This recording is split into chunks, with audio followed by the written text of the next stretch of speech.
Welcome back to Carneades.org. Today we're going to be continuing with our series, Dumbfounding Definitions, Dizzying Distinctions, and Diabolical Doctrines, a series sorting through some of the jargon of philosophy. In this video, we're going to be doing something of a doctrine and answering the question, what is scientific realism? Well, depending on which author you read, scientific realism may take many different forms. So, the things offered in this video are not the only things that are going to be considered scientific realism. However, there are generally three commitments that are found in most, if not all, of these versions of the positions. There's going to be a metaphysical one, that means one doing with the things that exist, a semantic one, that means one doing with the meaning of the statements that we make, and an epistemic one, meaning one that relates to knowledge. Okay? First off, the metaphysical commitments of scientific realism. So, metaphysically, scientific realists are committed to two things. Focus generally on the rejection of something called idealism, the idea that only mental properties exist, or that the only properties are mental. So, metaphysically, the scientific realist says that there exists a physical world independent of our minds. So there's some physical world out there that's independent of our minds. It's not, therefore, incompatible with dualism, but it is incompatible with idealism.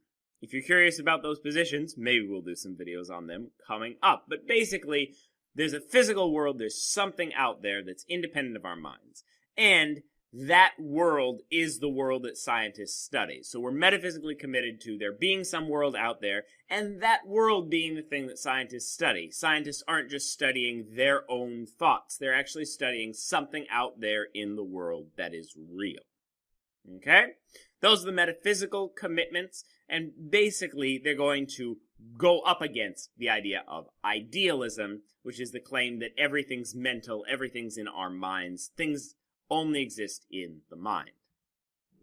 Semantically, the scientific realist is going to be committed to the denial of scientific instrumentalism. If you want more information on that, I have a video on the case for instrumentalism that talks about a lot of these ideas. Basically, semantically, the scientific realist claims that scientific claims are literally true. They're not just useful for predicting phenomena, as the instrumentalist is going to claim. The instrumentalist basically says, we're not going to say if these claims are true or not, we're just going to say that they're useful and we can use them well in our daily lives. The scientific realist is going to say, no, scientific claims are capital T true. They're not just interesting ways of stating claims about usefulness. The scientific realist is committed to scientific claims being true. Finally, the scientific realist is going to be committed to the epistemic position that scientific claims and scientific theories constitute knowledge. So, epistemically, scientific realists are committed to the claim that those theories, which, as we've said, are literally interpreted, for the semantic commitment, and reference a mind-independent world, for the metaphysical commitment, constitute knowledge. This position is, of course, in conflict with skepticism, which is why you always see me here posing problems for scientific realism. If you're curious as to what some of those problems are, you can check out my video on the problem of underdetermination and the problem of induction. Those are some problems that perhaps a skeptic might pose to scientific realism to question whether scientific theories and claims are really knowledge. Simply, scientific realists are committed to scientific theories which reference a physical world and confer knowledge, and speak about truth literally. This might seem intuitive, but it's at odds with ideas like idealism, instrumentalism, and skepticism. Finally, it's important to note that your position on scientific realism does not preclude you from doing or using science. If you don't believe in scientific realism, you can still do and use science. You can believe that science may not tell us about a physical world, but rather tell us about a mental one instead.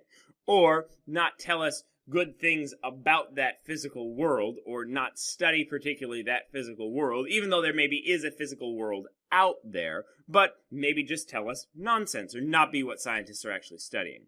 One might think that science is useful and lets us do cool things, but does not make statements that are literally true, a la the instrumentalists. Or one might even claim that science does study the world, but its methods are insufficient to provide us with knowledge about it, as you might get from a skeptical position. All right? There are a wide variety of positions which can be found under kind of the umbrella of scientific realism, and a great diversity of arguments is going to be offered in their defense.